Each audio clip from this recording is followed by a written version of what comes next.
Hey everybody, and welcome to today's video content, 10 reasons why you're not ranked #1 on Google. My name is Matt, I'm the founder of Q4Launch, and we are excited you guys are along for the ride with us. This is one of the most asked for sessions we get on a regular basis. Questions about Google, how can I be ranking higher, why am I not ranking where I want to be? Our prospects ask us that question probably more than anything else, and rightfully so, as when you look at your direct bookings, you'll probably see that 40% of your direct website traffic, or 40% of your website traffic and 50% of your direct bookings come from Google organic search. So as you're thinking about your digital marketing strategy, this question, why you're not ranked #1 on Google or why you're not on the first page, all of which we're going to address today, is the most important question you can answer and the most important actions you can take for your business as we head into the end of 2020 here. So excited to dive into our content today. Let's get started. All right, the #1 reason, and these aren't ranked in like 1 through 10 order, they're just the way they are. But the #1 reason your website might not be ranked on the first page of Google or might be ranked #1 is your website has crawl errors or indexing problems or issues of some kind. We see this a lot. We see this a lot with people. This is one of the first things we do when we're onboarding new customers. As part of our initial SEO audit for a new customer, we dive in and we look for indexing problems, crawl errors, any issues with their existing site that we need to make sure that we're, one, if we're working on their site, that we correct as part of our SEO work, or if we're building a new site for them and launching their marketing at the same time, that we fix as part of that. So really important thing. One, from a indexing problem or crawl error perspective, certainly getting into Google Search Console and looking for those errors. There's actually an error report right within Google Search Console that you can click on and get a detailed list of those errors and what those might be. Really important part of the process, because if that's, Google Search Console is a great resource to be able to say, okay, what is Google looking at when they're seeing your site?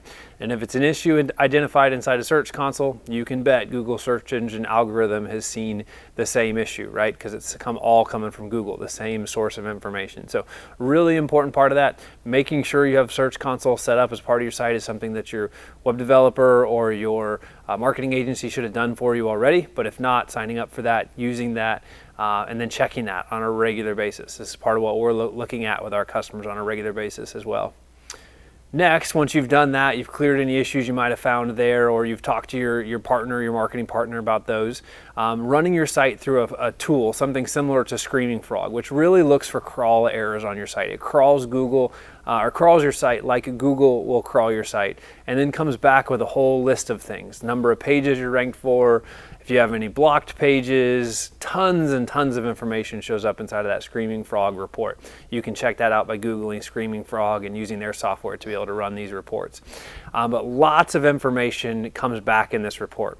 Now, the challenges with these reports, or any other software you might use that's going to do something similar for you, and something you need to keep in mind is these are they are 100% automated reports, meaning that they are kind of a built one-size-fits-all automated solution for the industry.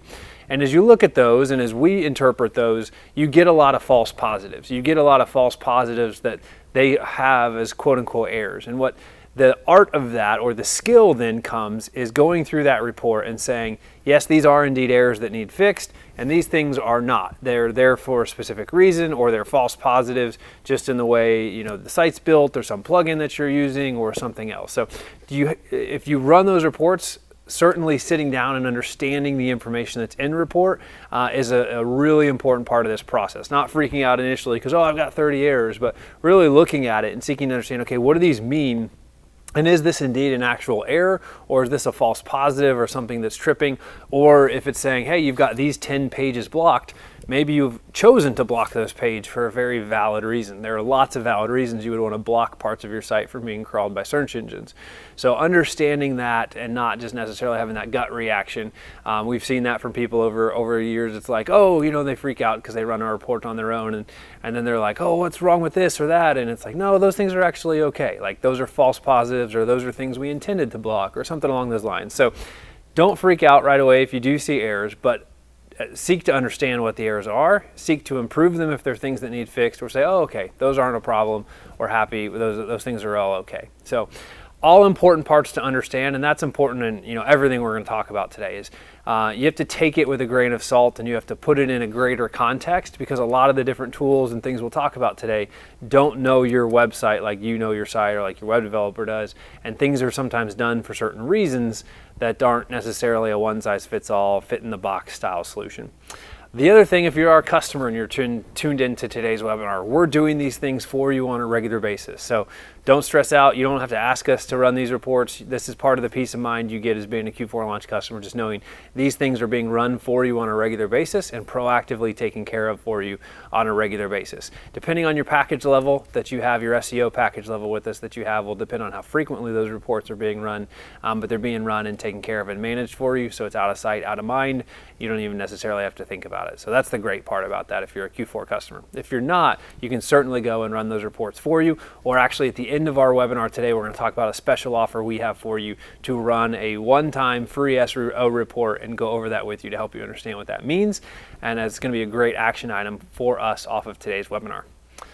All right, so number one, your website has crawl errors or indexing problems, might be why you're not ranking on the first page. Number two, your target keyword is not in these 4 places. So keep this in mind. Again, this is a bit of a simplistic thing, but a great place to start in saying, okay, for each page on your site, each important page at least, maybe not all your pages, but you should go after a certain number, a small number of target keywords for those pages. And as you're setting the pages up to rank for those target keywords, you need to make sure your target keyword is in these 4 places. The first being your H1 tag. And this one's maybe not as important as it used to be. Actually, you'll see some conflicting information. This used to always be, you have to have your keyword in your H1 tag. That's kind of, we've moved away from that because Google's gotten a little smarter than that. That was too easy. So this one's maybe a little bit less important than it used to be. But if we can do that naturally, certainly let's do that. But again, not the absolute has to be here. But one place it should absolutely have to be is your title tag. When we're talking to prospects, we pretty much know right off the bat, if there's no keyword in the title tag, that somebody wasn't paying attention from an SEO perspective, or maybe the site's never been optimized from an SEO perspective. So that's a pretty quick indicator to us in our sales process that, hey, this site's either not ever had SEO done to it, or it's not been done well. And then from there, we start to see other SEO issues typically that come into play. But in the title tag, and the title tag can be found by when you're in a browser and you scroll over that tab in the browser, the title tag will usually pop up there. Or it's the page title that shows up oftentimes in Google search results design, although Google's changed that a little bit as well. But that title tag is something you'll see most content management systems will prompt you for a title tag when you're actually creating a page. So oftentimes these are filled in. The next would be your meta description. Make sure that your target keyword is in your meta description. The meta description is essentially a short paragraph that describes what the page is about. It used to be that this meta description was used in Google search results, and when a site showed up, the meta description would populate there underneath the title tag or the page title. Now that has also changed. Google has gotten to the point probably 18 to 24 months ago where they created these descriptions on the fly. They no longer strictly served up the meta description that you wanted there. Used to be we could control that and we could write a catchy meta description to try to get people to click through from search engine results to our actual page through that. Sometimes you'll actually see keywords in meta descriptions bolded in search results design as well to draw your eye to the fact that your keyword was included either in the meta description that the SEO or the page author wrote, or the meta description that Google created on the fly for that site. And we're seeing that more and more, as I just referenced, Google creating those descriptions on the fly, not necessarily using the defined meta description that we have created and set up. But still, do what you can do, control what you can control, put your keyword, your target keyword in that meta description, and make sure that meta description is written in a way that's going to make people want to click through. It's kind of that lead into your website that gets people excited and convinces them when they're scrolling through Google search results design, they're skipping past the ads, they're scrolling past the map pack, that they are, and they're getting to those organic listings if they get there, what is going to make them want to click on your website out of that search engine result page. So important to get that meta description right, to include the title keyword, and to include something that's catchy there to make people want to click. All right, the next and the fourth place you should make sure that your target keyword is located is within the first 100 words of your page content. So this is important, making sure that that is within the first 100 words of your page content. Oftentimes, if Google decides to skip your meta description and create one on the fly that more closely matches the person's search, they will look at those first 100 words and they'll create a meta description out of those first 100 words. And when I say they create one, it's not like they're just putting words together, but they're taking the content that's in other parts of the site and they're using that in place of it. So getting that keyword into those first 100 words of your page content can be important as well. So definitely something you can do that will help you out as you're working towards getting up onto that first page of Google, or if you're moving up that first page of Google. So really important parts of what we're looking at. In addition to that, and in addition to the body copy of your page, if your page is long enough, which should be at least 300 words of content on that page. And so in addition to in the first 100 words, you need to make sure that it's showing up throughout, and that that you're using other variations of your keyword throughout that content as well. So really important part of the process to get that keyword used throughout your content and variations of that used in the content as well. So, all right, that was number 2. Your target keyword should be in these 4 places: H1 tag, title tag, meta description, and the first 100 words of your page content. All right, diving into number 3, your content doesn't provide the best answer. And this is a tough one, right? Because you've worked on your content, you've put so much into it, it's beautiful, but does it really provide the best answer? And what this comes down to is Google really has a good understanding of search intent. They know what people are looking for, not only what they searched for, but what the intent of that search was. And this is a big deal, right? What the intent of that search was. Not just the keyword, but the intent that the person had when they searched for that keyword. So you've got to make sure you are the best answer for that. And as you're trying to become the best answer, you need to think along the lines of intent as well. So it used to be back in the day, people would just stuff keywords into content because if you had the most keywords or the highest keyword density, you would rank, and it was that simple. It's not that way anymore. Intent plays into the role, domain authority, lots of other things play into those factors. But this search intent is really important, and making sure you provide the best answer. And sometimes that best answer may not be what you want it to be. So for example, we create content for our customers oftentimes on the blog, and I'm just going to use a very simple example. We work with a lot of hotels and B&Bs and inns that have restaurants. And if we want to write a blog titled "The Best 5 Restaurants in Charleston, South Carolina," sometimes our customers will push back and be like, I don't want to feature the best 5. I only want to feature mine. And if we create that content, and if we listen to the customer and that restriction that they put on that piece of content to say, no, we're only going to feature 1 of the best restaurants in Charleston, we don't have the best answer, right? Because someone who's looking for best restaurants in Charleston is looking for more than one restaurant recommendation. So if we're going to write that content, we have to write about the best 5 or the best 7 or the best 10 to become the best answer for that. Now I get that that means that we have to feature our competitors, and that's the reality of best intent. And if we're not comfortable featuring our competitors, we probably shouldn't go after that keyword from a content marketing perspective. But the better answer to that is get them to your site. You can feature yourself number 1, or you could choose to feature yourself, try to take more of a humble approach and feature yourself last. That's up to you, and that's something we could certainly, argue either way from a customer perspective. But go ahead and write the content. Write the best 5 restaurants in Charleston or in your city. Make sure that you're featured as one of those, but feature some competitors that you really respect. I'm sure there's some other restaurants in your city that you love, and you can feature those and you send guests to those. So do that selflessly, and Google will reward you with rankings for those keywords. But if you try to say, oh no, I only want to feature mine, you don't have the best answer for that. One of the other things, and we're going to talk a little bit about this later on, but it's called LSIs, or latent semantic indexing keywords. And they're essentially keywords that Google thinks are related to the keyword you searched for. And you can pretty much always see these for a search at the bottom of the search engine, the first page of search engine results. They'll give you a list of related keywords, and those are essentially LSIs. One of the things we have to do as we create content or work on an SEO strategy is include LSIs within the content. The challenge for that being is if we're going after a keyword and one of the LSIs for that keyword is the competitor's name, you kind of have to work that into the content if you want it to be successful. So you've got to find unique ways to do that. You got to know what target keywords you're going after and choose wisely when you need to do that. But I know that's something that our team runs into with customers, like, hey, you can't mention that. That's a competitor's product, or that's a competitor's brother's business. You can't talk about that. And then we have that conversation of, well, it's an LSI for what we are wanting to target. So if we don't include it, it looks conspicuous to Google that it's not included, and we're likely to do this work and then not get ranked because we've left this LSI out. So there's lots of decisions that go into all this from an SEO and content perspective, and you have to make them wisely and not make them in a vacuum where you lack information. So a little bit off topic there, but all wraps around, does your content provide the best answer? And as you're trying to figure out if your content provides the best answer, maybe you've written content, you've optimized it, you've done everything else we've talked about, and you're going back to check to see if you're ranking for the keywords you wanted to rank for. And you're there or you're not there. But more importantly, let's talk about the case where you're not there.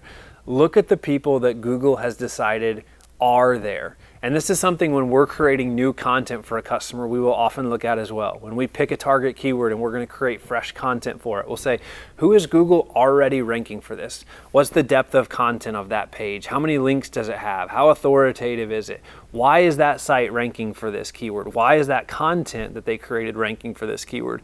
And looking at those things and analyzing those things, we then start building a plan on how do we become the best answer. You know, if everybody who's going after that target keyword has a page with 1,000 words on it, and we're thinking, oh, I can write 500 and I'll probably rank on the first page. No, not if all of our competitors have 1,000 words. I get that seems very simplistic, but it's probably true in most cases. And you have to look at those things and understand, how am I going to become a better answer than the people that are already ranked for my target keyword? How is my content going to be unique enough and special enough to overtake them from a ranking perspective? So all important things to think about, all tying back to number 3 here.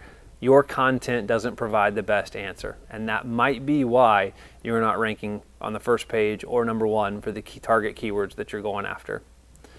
All right, number 4, there isn't enough content on the page. And obviously this closely correlates to number 3, but there isn't enough content on the page. You heard me talk just a second ago about depth of content and how important that is. But the more competitive the keyword is that we're going after, and you can find that in Google's keyword tools or many other search engine tools, the more competitive the keyword we're going after, the larger our depth of content needs to be, generally speaking. There's lots of factors that play into whether we rank or not, but generally speaking, the deeper the content is, the more likely it is to rank, because again, it starts to appear as a better answer. So if you're not ranking well for something, and we've seen a lot of people make this mistake, they'll call us and be like, hey, I've been working on my own SEO, or I've got this company I hired and doing it, and we're just not getting where we need to be. And we'll do just a quick look through their site and we'll say, well, your depth of content is really shallow on all of these key pages. And that's an important part of what we're looking at as part of that journey, is do we have enough quality content? And quality is a really important part of that as well.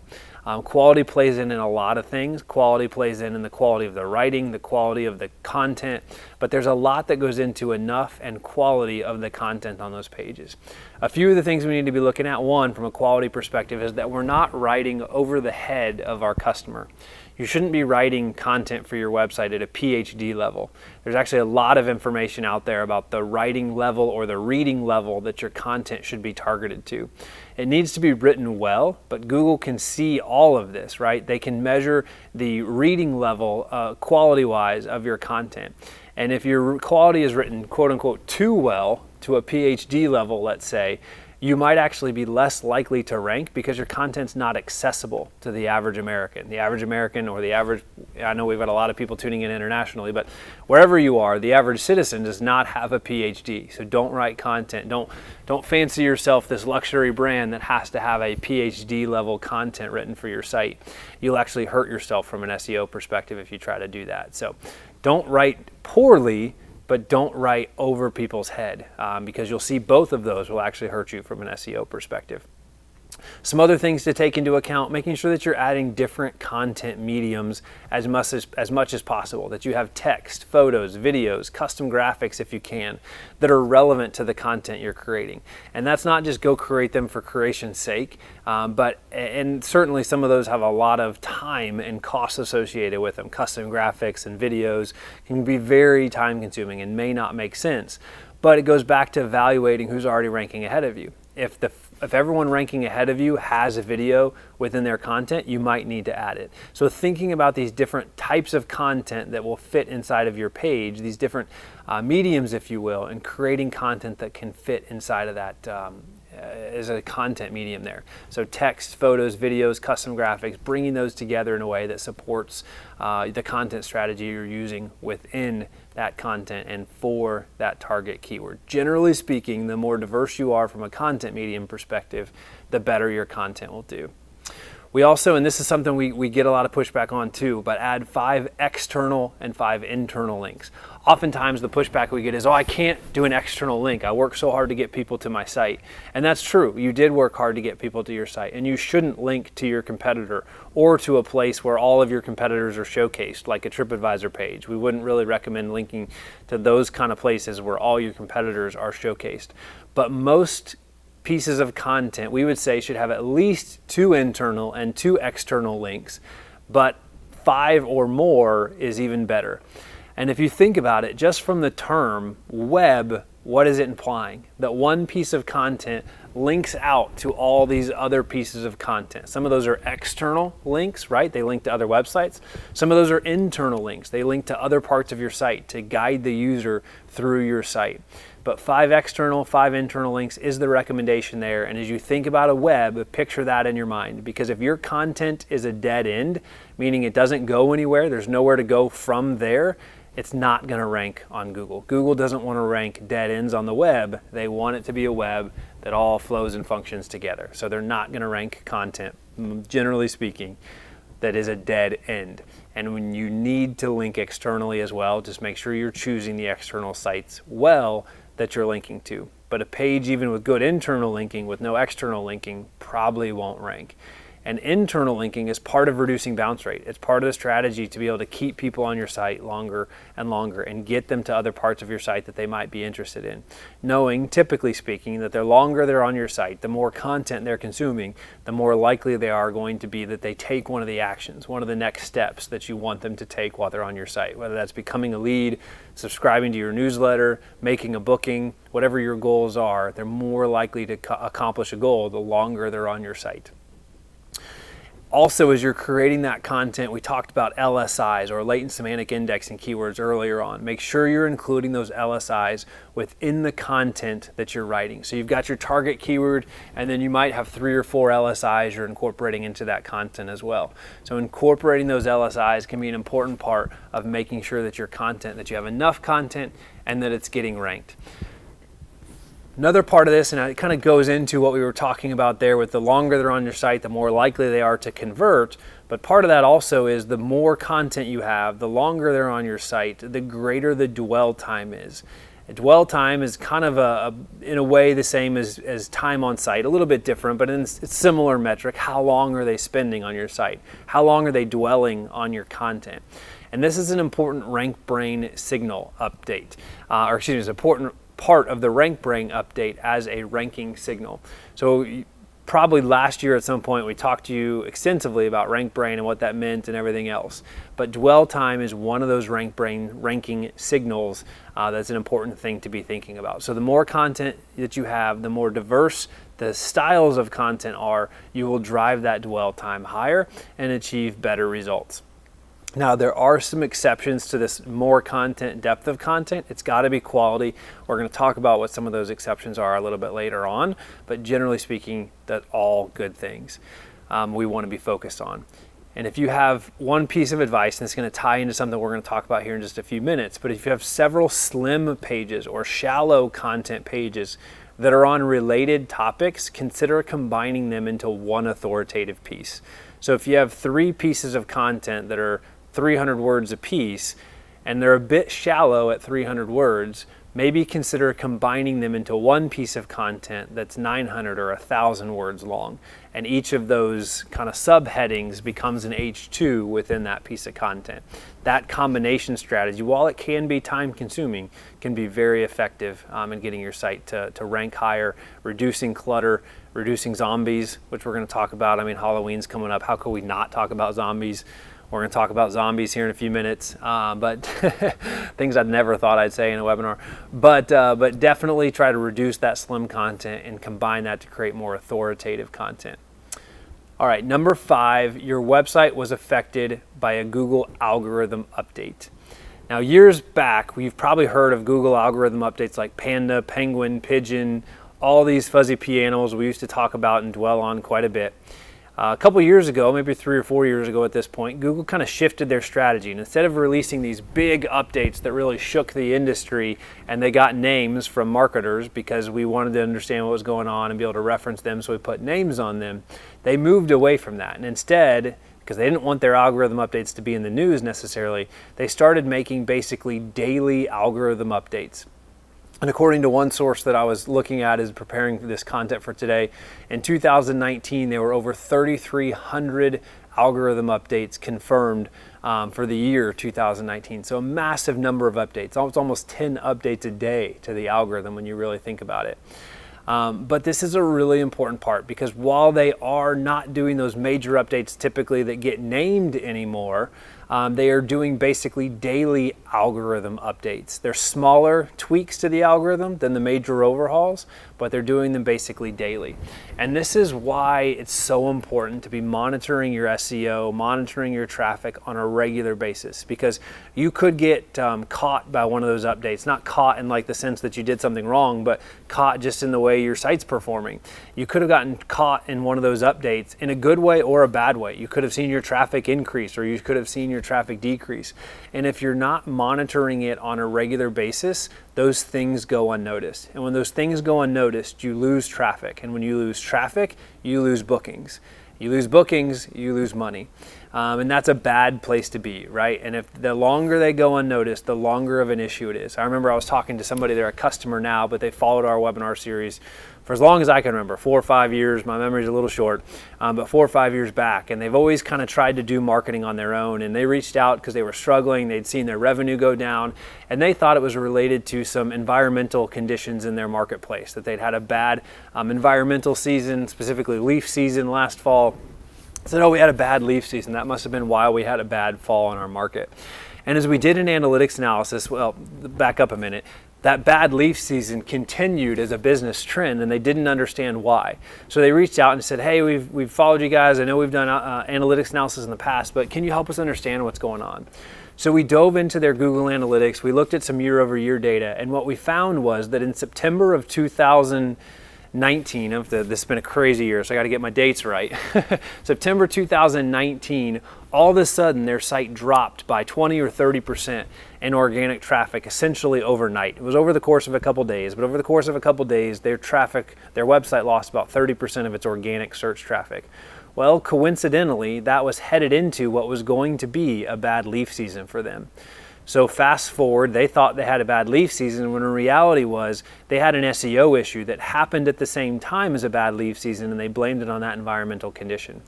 We found that in the early days of COVID, actually, as they found themselves with some more time on their hands and reached out to try to understand what was going on. And by April of 2020, essentially 6 months into this, whatever caused that issue, they had lost hundreds of thousands of dollars of bookings because of whatever that issue was, and allowing it to go on for 6 months. So my point of telling you that story is these small algorithm updates, if you get caught and it causes your traffic to decline and you're not actively monitoring it and managing it, or have somebody helping you with it, it can go on for months or years even, and fast forward, you've lost hundreds of thousands of dollars in bookings because you didn't catch it earlier. And this is why even when things are going well from an SEO perspective, you've got to stay on top of it, because you could get caught with something like that. And if you're not monitoring it regularly, you find yourself in a place where you've got to make significant changes to get back on track. Now, the good news is we're getting things back on track there. We're in the positive again. We're growing that traffic, growing that bookings, but we've got to be on top of it so those kind of things don't happen to you. So make sure you're not getting caught up in that. Also, there are major algorithm updates that still happen. Even though they've tried to move away from those from a naming perspective, there are still major algorithm updates that happen. I don't have time to dive into all those today, but according to Moz.com, in 2020 alone, there have been 8 major algorithm updates that have been recorded so far. So about one a month, just almost one a month. So certainly significant things happening there. And the biggest takeaway I can give you for this is you need to be actively monitoring what's going on. And then if you see a blip, positive or negative, you know how to respond to that. Or you reach out to somebody who knows how to respond to that and can help you figure out what happened. So number 5, your website has been affected by a Google algorithm update. All right, number 6, your competitors are outshining you. If we're gonna look at where you're ranking, chances are we're talking about the fact that there's people ahead of you. And you've got to be looking at your competitors, not necessarily your competitors from a business perspective who you typically think of, but your competitors from an SEO perspective specifically, and who's outranking you and why. We talked about this a little bit through some of our other recommendations, but look at who's ranking ahead of you. This is really important to understand. And just like you're doing an SEO analysis on your own site, do an SEO analysis of their site. See what's going well. How is it that they're outperforming you? See what's better there. Is their content more comprehensive? Is it easier to read? Does it have more engaging visuals, images, videos? By analyzing that competition, you'll start to understand what you might need to change about your own site, your own content, to be able to rank higher. There's lots of tools out there to be able to analyze your competition. SEMrush is one of them, and you can certainly use SEMrush to be able to do that. There's some free level, like many of those tools, they have a free version, and then you can get deeper and deeper into their paid versions. But this is a really important part of the process, and it's important to understand who your competitors are from this perspective, both your business competitors, but also your SEO competitors, and understand who you're working with. If you're working with an SEO company or a marketing agency. Recent story, one of our recent hotel that we're onboarding. They were in a market and we were doing this very same analysis, looking at SEMrush data. And I looked at their competitive positioning map and I said, well, based on your competitive set, Hotel A and Hotel B are actually both ahead of you. So let's try to understand that. Let's look at why. We went to their sites and they had almost the identical website to the person that I was talking to. We dove a little deeper. Their content strategy was almost identical. Their blog strategy was almost identical. I was like, how is it that these people have the exact same strategy that you do? And as we pulled the layers of the onion back a little bit, what we realized was that the same agency that they were using for SEO is be using by all 3 of these companies. And I said, how are you ever going to get ahead of them if you guys are playing out of the same playbook? And for that reason, we will typically limit what we are working with to 2 to 3 people in a particular market, because you start to trip over yourself from an SEO perspective. And in this case, that agency had like probably 10 or 15 customers in that market. And there's just no way they can adequately represent all of them at that time. So as you're thinking about, are your competitors outshining you, you need to make sure you're playing out of a different playbook than your competitors are playing out of. Because if you're playing out of the same playbook all your competitors, or the competitor you're trying to jump ahead of from a ranking perspective, and you're using that same playbook, aka the same agency, chances are you're going to struggle to get ahead of them, because if they're ahead of you now and you're executing the same plays, you're never going to catch up and pass them. So something to think about in your overall SEO strategy.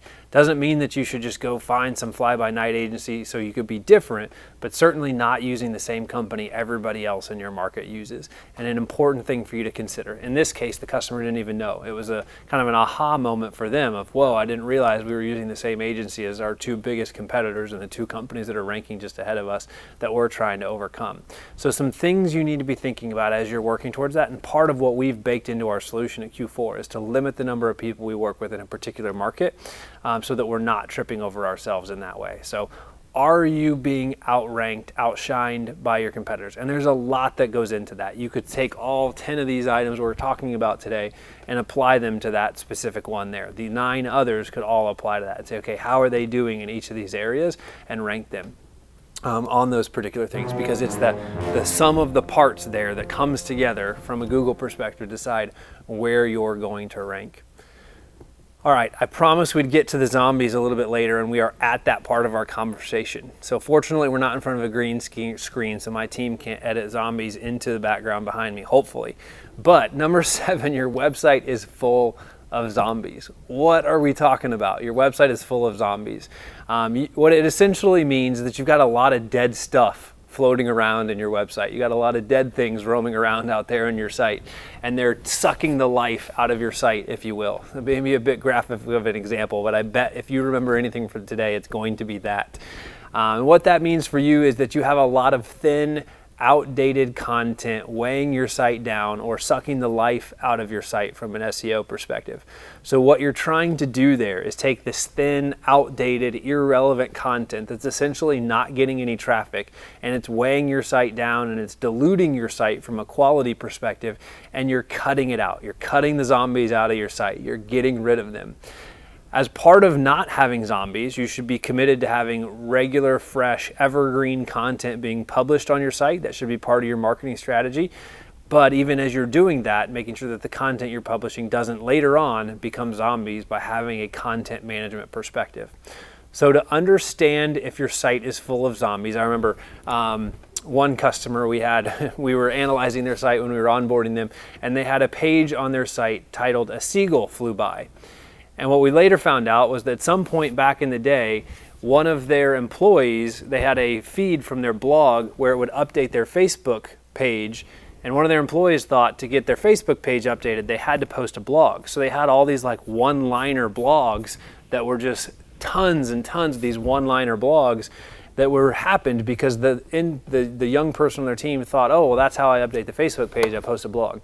So those kind of things can happen, especially if you've had a site for a long time and you haven't analyzed this before. You might find some of those seagull zombies flying around in your site. But look for this. Here's a quick way to do this. You can do a site search. Go to google.com, type in site:yourdomain.com. Now, of course, replace yourdomain.com with your actual domain, right? Your actual website address. But type in site:Q4Launch.com or site:yourwebsite.com.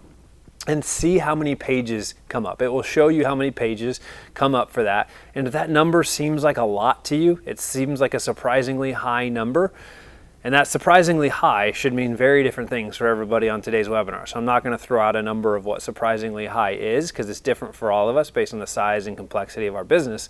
But if it seems higher than it should be, you need to dive a little bit deeper into that, because chances are you've got some zombies in your closet, zombies on your website that you need to cut out and kill and get rid of.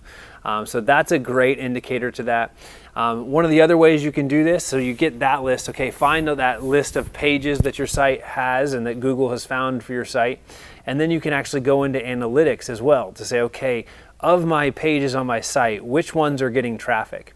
And as we're onboarding new customers, this is a process we often go through to be able to say, okay, what pages are getting the most content, or excuse me, the most traffic on our site? What content is getting the most traffic on the site? And let's make sure that we're optimizing those pages. And if anything is getting a really low visit count or really low traffic on the site, we could probably get rid of those pages, trim the fat, if you will, and clean up and streamline our site a little bit. So really good tip there.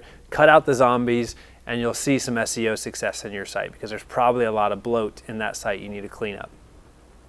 All right, number 8, your overall web presence is lacking. It was like this one specifically kind of came together and a lot of other things that we wanted to talk about. We're like, well, how do we say all that at once and keep this to 10? And it's going to come together here into this number 8, your overall web presence is lacking. And the ultimate part of this is that there are tons of reasons you might not be ranking on the first page or number 1 on Google search. So this, to a little bit, is going to be our catch-all bucket here, and we're going to give you a whole bunch of reasons you might not be ranking because your overall web presence is lacking. There could be things like backlinks, Google reviews, your Google My Business page, your internal link strategy. You have spammy backlinks from a past SEO person who didn't do a good job for you. So much goes into your overall web presence and all the other factors that go into, is Google going to rank you for that keyword or not? All of this comes together like a recipe to say, is it going to be the world's most delicious apple pie and you're going to rank number 1? You've got to have all those ingredients working together to have a great apple pie. If you forget the cinnamon, it's just not going to be the same. It's just not going to be the same. So you've got to have all these things working together for you. So making sure that your site has backlinks. Most of the SEO tools we've talked about today do have some level of backlink check inside of them. So you can look at your site, look at your competitors and say, okay, who has more backlinks? That's a really important part of the overall process.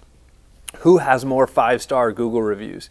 That's certainly an important part of the process. 2 years ago, we launched our 5-star text messaging app to be able to text message your guests at checkout to encourage them to leave a Google review for you. Lots of you are using that. It's a great tool. If you're not, you can check it out at q4launch.com/5-stars. The number 5 stars. Check that out and you'll learn a little bit more about our 5-star review app. But getting more 5-star reviews needs to be an important part of your SEO strategy.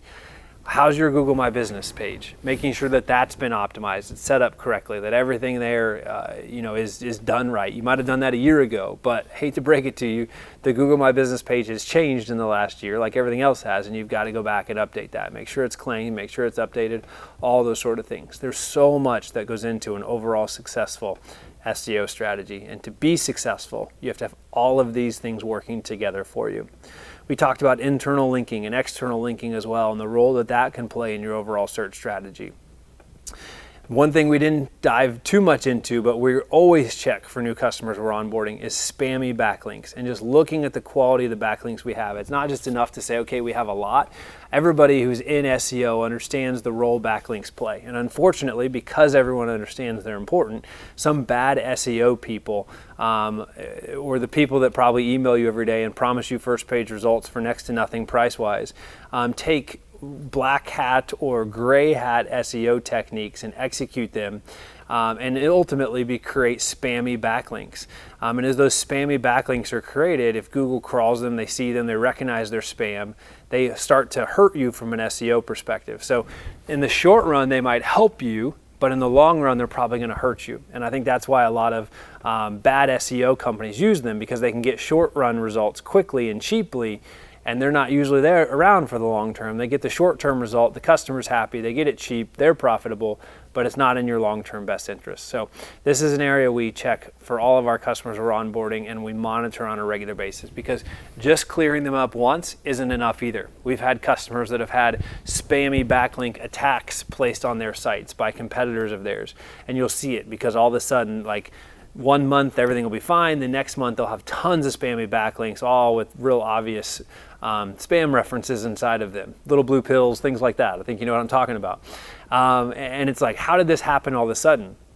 And you start to see and you can identify a pattern that those people have actually had a competitor who's launched a spammy backlink attack. Because just like you could hire somebody to create backlinks for you, good or bad, you can certainly hire somebody to create spammy backlinks for a competitor of yours that you can't seem to get ahead, and try to knock them out of their position by adding spam to their backlink profile. Not suggesting you do that, saying we've seen it happen to our customers.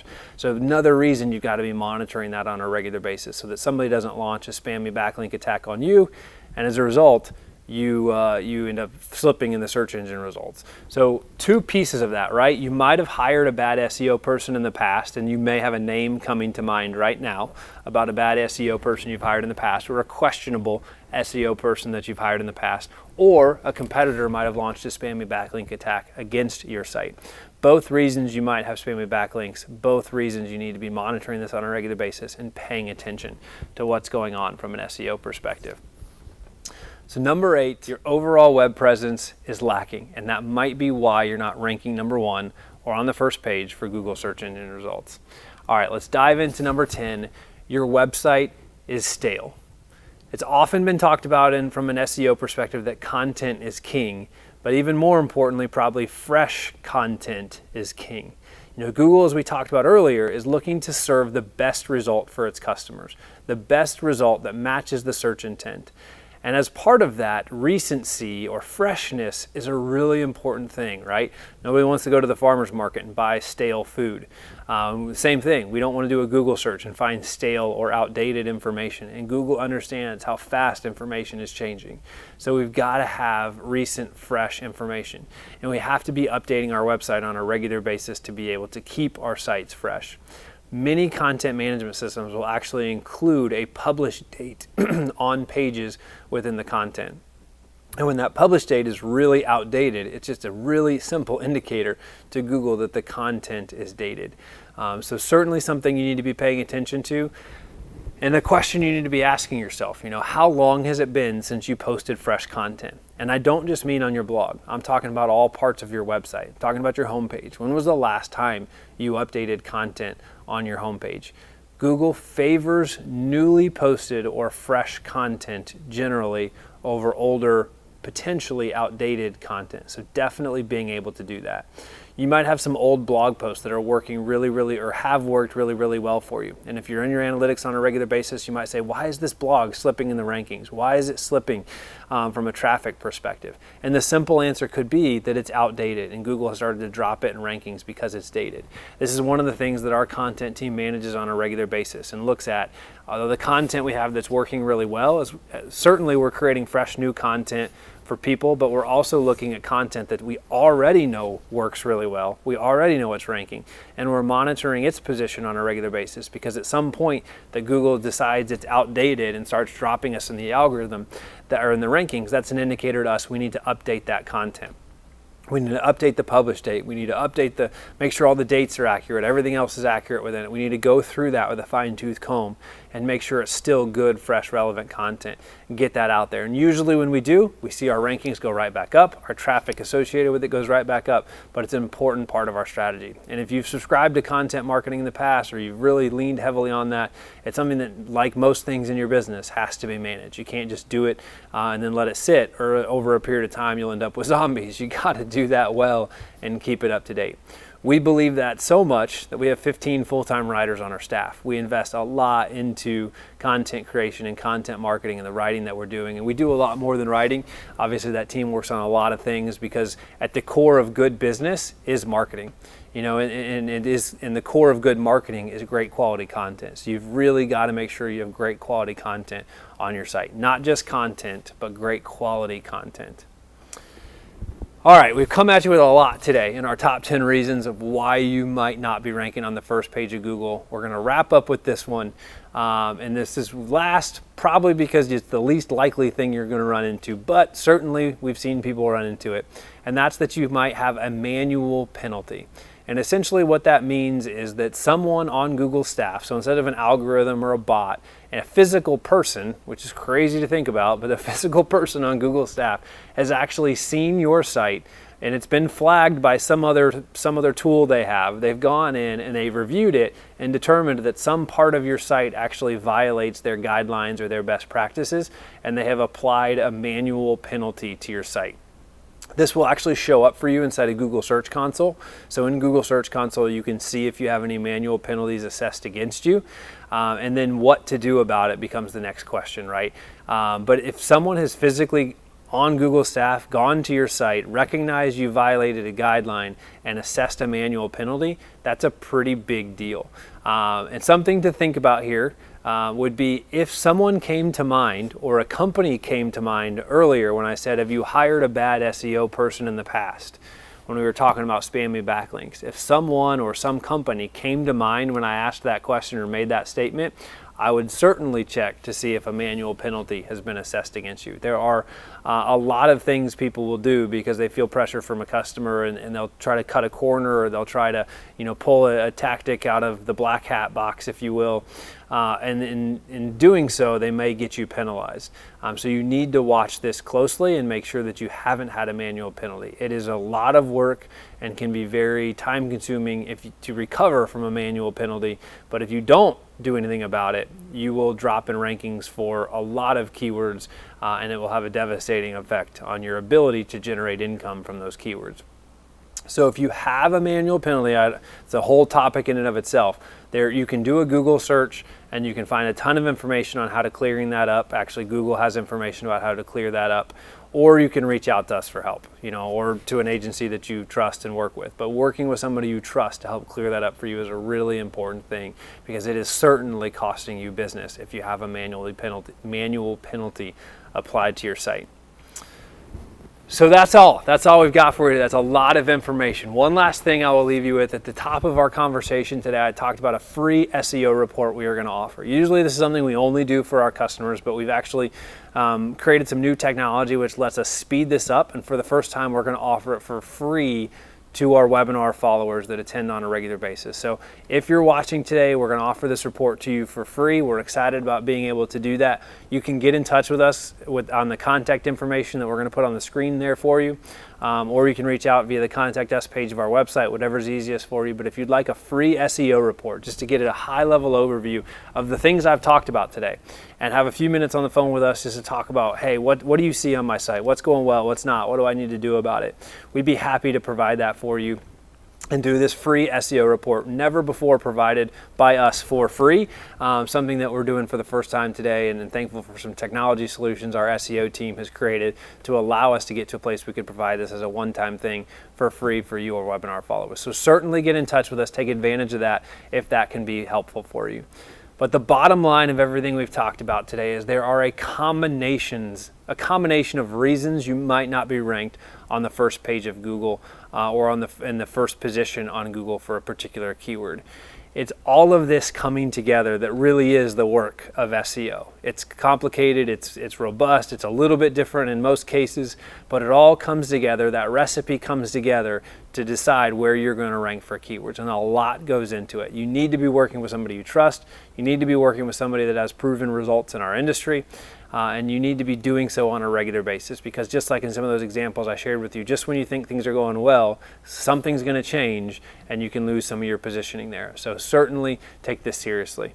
If this is something we can do to help you, let us know. We're here, we're standing by to help. There's so much that goes into all of this, only 10 of which of the items I could talk about today, but let us know how we can help. As we head into the end of 2020, this is a really important time to be reviewing these things and making sure you are positioned for success for 2021. Booking season for 2021 will be upon us before we know it. We've got to make sure we're in a great spot to take advantage of that. And as I referenced earlier, as we see it in our customers, 40% of website traffic comes from Google Organic Search and 50% of direct bookings come from Google Organic Search. So this is the single most important part of your overall direct booking strategy, and you need to take it seriously. I hope today was helpful for you. If it was, we'd love if you'd leave us a 5-star review on our Google My Business page. You can check that out by Googling Q4Launch, or we can send you a link to it. We would greatly appreciate it. Helps us know that we're doing a great job for you. If there's anything we can do to help, or you have questions about SEO, you're looking for a partner to help you with it, please get in touch with us as well with the contact information on the screen. We'd love to have a conversation with you. Thanks, everybody. We'll talk to you soon.